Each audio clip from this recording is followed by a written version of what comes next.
and John Bussey, who's the assistant managing editor and executive business editor at the Wall Street Journal. I guess this has been building, but who is to think that we could end up in a position where there are tens of thousands of people on a mountain where they think Noah's Ark was back in the day, thinking they'll be safe there. They have no food and no water. A lady from the mountain has gone down to the government and made a plea in the Kurdish north. Listen to this. We call on anyone that can help us because our families are dying. We do not know their fate. Old people and children are without food and they are scared to death, and the Islamic State is slaughtering them. And we heard there was another soundbite from a woman who was in a government come together where they were like, we got to put aside our religious differences at the moment and try to save these. 40,000 people could be dead in days, and if they collapse that dam, millions. Yeah. Julian Barnes, our Pentagon reporter, is reporting that the airdrops of humanitarian aid could start as early as tonight, Thursday, in Iraq, to begin to address that. The question is, what would the limited, and the administration says limited, airstrikes be targeted at? Would it be to clear a path for the humanitarian aid? Would it be at some other, part of the battlefield at this point, which is enormous across most of Iraq? One of the problems is the Iraqi military melted away, and when it did, it left the weapons that we left them behind. The ISIS militants now have that, and the concern must be that if we get involved militarily and ISIS is able to do something to us militarily, we have a new game. Yeah, that's right. They are enormously empowered. They have the vehicles, they have the weapons, they have the cash that has been left behind. Hundreds of millions of dollars. As a result, that's going to empower them for quite some time. I think one of the things to watch is what our reporter Noor Malas has reported on, which is that, separate from discussion of airstrikes, there's conversations going on between some of the provincial governors who are Sunnis, who say, look, we here, civilians and the tribes, are once again interested in U.S. assistance in fighting the militant Sunnis, just as they did during the Anbar awakening, as you remember, 2008, 2009. The question is whether or not the U.S. is going to be able to provide enough assistance to those governors. They've reached out to Secretary Kerry already.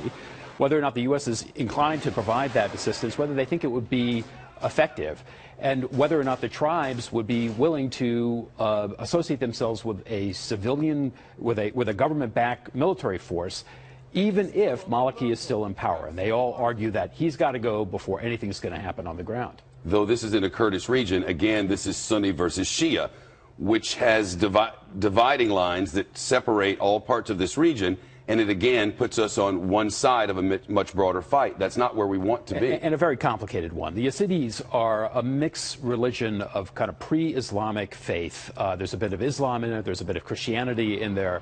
It's a declining faith, but it's found in this part of Iraq, it's found in Armenia, it's found in Syria.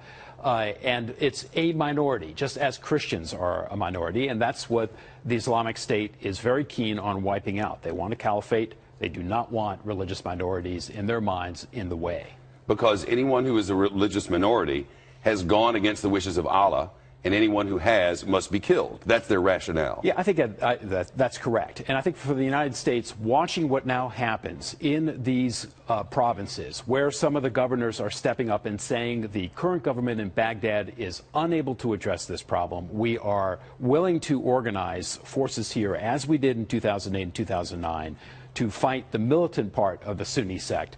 Watch that process unfold. Ed Henry, it was a 2007 statement from the Pentagon on this dam that gives us clarity on what would happen if they knocked it down. And I'm sure one of the things that's being calculated now is if the United States gets involved and if ISIS starts to feel like it's about to be overrun, to what lengths would ISIS go? Would ISIS knock that dam down and kill millions of people?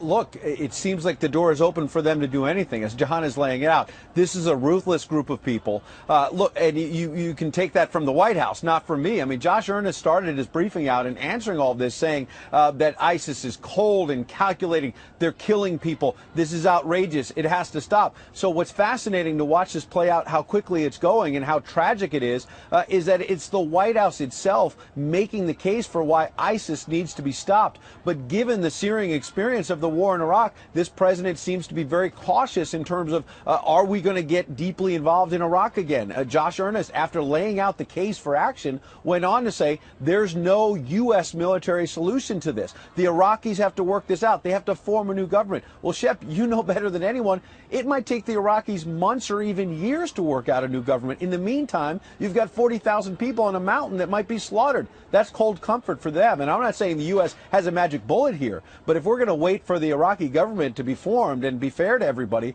that could take years. This was, without question, the safest, most secure region, the most peaceful region. The Kurds have the Peshmerga. The Peshmerga were very well armed and very well organized, and they had skin in the game, and they won all their fights. And they retreated.